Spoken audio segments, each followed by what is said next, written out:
Okay, Eden Joe, we're going to read Curious George Goes to the Chocolate Factory. Sorry. Okay. This is George. George was a good little monkey and always very curious. One day, George went for a drive with his friends, the man with the yellow hat.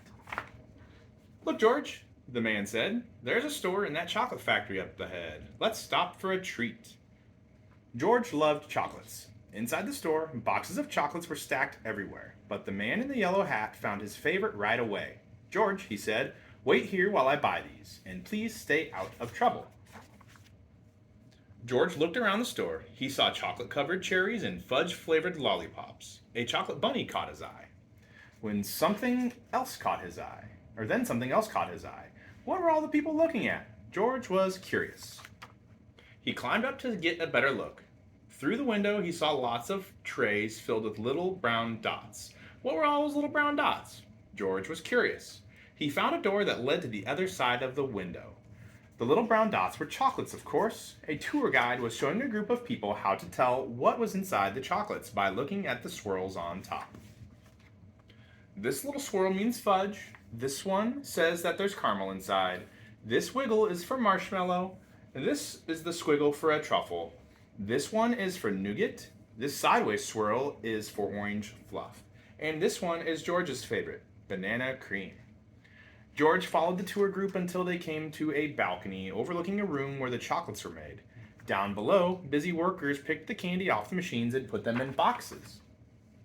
These were the machines that made the chocolates with the swirls on top. The chocolates came out of the machines on long belts. But how did they get their swirls? George was curious. He climbed down from the balcony and up into the machine. George peeked inside. He was trying to see what was making the swirls when, all of a sudden, the chocolates began coming out faster and faster. They sped by him so quickly they seemed to be running on legs of their own. "Quick, bring more boxes," yelled a man with a tall white hat.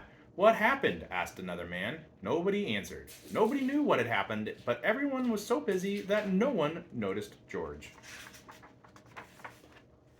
The workers began to fall behind and the candy began to fall off the end of the belt.